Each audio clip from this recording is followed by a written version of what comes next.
Long before every fantasy movie was a billion-dollar franchise with perfect pixels, there was a lawless era of imagination, an era where magical worlds were built with spray paint, duct tape, and pure, scrappy ambition. Today, we're blowing the dust off the forgotten gems that filled our Friday nights, the movies that dared to build mythic legends before CGI took over. At the Earth's core, 1976. Imagine a world beneath our feet, filled with telepathic bird monsters and fire-breathing iron moles. This is the ultimate scrappy adventure, starring the legendary Peter Cushing and Doug McClure. It follows an expedition that drills into the center of the Earth, only to find a prehistoric landscape ruled by psychic pterodactyls. The creature designs are a masterclass in mid-70s rubber suit practical effects, providing a tactile weight that digital monsters often lack. In an age of digital landscapes, there is something incredibly charming about the foam and rubber monsters and the candy-colored sets. It's a so-bad-it's-good masterpiece that proves imagination always beats a big budget when the vibes are right. Ronia, the Robber's Daughter, 1984. This is a heartfelt, wild, and visually stunning Swedish fairy tale. Based on the book by Astrid Lindgren, this film is the gold standard for earthy fantasy.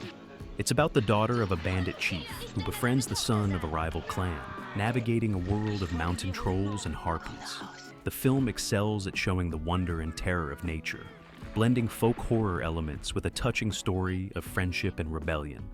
The creature designs, like the terrifying harpy women, were practical, gritty, and genuinely frightening for kids.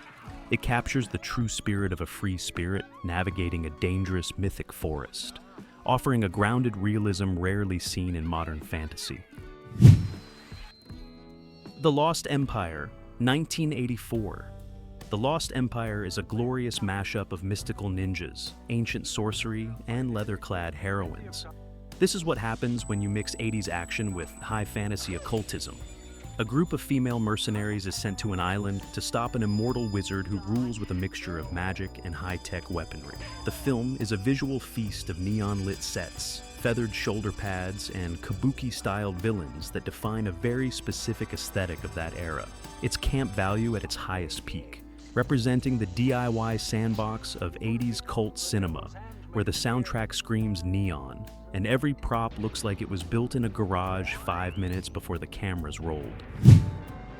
Treasure of the Four Crowns, 1983. This film offers an Indiana Jones-style heist, but with mystical artifacts and mind-bending practical effects. This Spanish-Italian co-production follows a group of adventurers trying to steal magic crowns from a cult's fortress. The movie is famous for its elaborate, gooey set pieces, and a slow-burn tension that mirrors the corrugated nightmares of 80s sci-fi horror. The film spent its budget on practical hardware and massive pyrotechnics, creating a gritty, dusty romp that doesn't need blockbuster padding to work. It has that unique sense of resourcefulness that defines the analog era. The Indian in the Cupboard, 1995. A heartfelt modern fairy tale about the responsibility of power, this film used clever practical effects and forced perspective to bring a 3-inch tall Iroquois warrior to life. The movie treats its fantasy elements with a grounded, serious tone, exploring the consequences of playing God with living beings. It relies on old-school cinematic tricks that make the small-scale magic feel remarkably realistic. Unlike massive franchises, this is a quiet story about empathy. It stands as an earnest, turbo-sincere piece of filmmaking that feels honest and intimate compared to today's flashy CGI spectacles. Dragonheart, 1996. Dragonheart is the ultimate buddy cop movie, if one of them was a dragon voiced by Sean Connery. While it used early CGI that was groundbreaking at the time, the heart of the movie is the heroic score and the chemistry between a cynical knight and the last dragon. The dragon, Draco, was designed with a personality that felt remarkably detailed, capturing every nuance of Connery's performance. It's a comfort food movie that balances melodrama with a sincere message about honor. Sean Connery's voice brings a legendary gravitas that makes the mythic world feel lived in and real. Beowulf, 1999. Starring Christopher Lambert, this isn't your grandfather's Beowulf. This is a post-nuke, industrial take on the oldest story in English literature. It's set in a techno-feudal future with white vinyl armor, mirror domes, and enough rooftop jumps to fill 3 trailers. The film leans into pure trash action joy, featuring block-to-block guerrilla mayhem and a metal-heavy aesthetic. It's cosplay chic in the best way possible. It feels like watching a bootleg of the future on a worn-out tape. It's a shameless remix that is ridiculous, glorious, and pure analog thunder.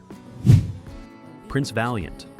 Prince Valiant is a colorful Saturday morning serial take on Arthurian legend. It features a young Katherine Heigl and a plot involving a stolen Excalibur and Viking invaders. The movie embraces zero shame with its flamboyant capes and chrome-plated armor, feeling like a festival parade in movie form. It has that Saturday afternoon matinee cheese that makes it irresistible for nostalgia lovers. It proves that imagination and Saturday serial energy can create a fun world even without a record-breaking budget. The Lord Protector, 1996. Also known as The Dark Mist, this is a scrappy, low-budget sword and sorcery epic that feels like a Dungeons & Dragons session come to life. This movie features wacky heroes and scrappy effects that evoke the feeling of a handmade adventure. It represents the gloriously cheap, proudly scrappy era of 90s indie fantasy, where everyone involved was clearly a fan of the genre. It's the platonic ideal of indie filmmaking, made by people who love to tinker, spray painting props and throwing sparks until it worked, proving that passion can turn resourcefulness into a career. Mac and Me, 1988. Finally, we have the ultimate "what did I just watch" sci-fi fantasy relic. Famously an E.T. knockoff, this movie features a strange alien creature and enough product placement to make your head spin. The film has a weird, wild energy featuring a legendary dance-off and car mayhem that defies logic. It is the so bad it rules king of this list. It is a mind-blowing example of 80s excess and zero-shame filmmaking. It's a trash classic that raised a whole generation on duct tape heroics and model miniature star fields. These movies weren't just tapes on a shelf. They were portals to worlds built by hand. They represent a DNA of resourcefulness and raw creativity. Which of these forgotten gems do you remember renting on a Friday night?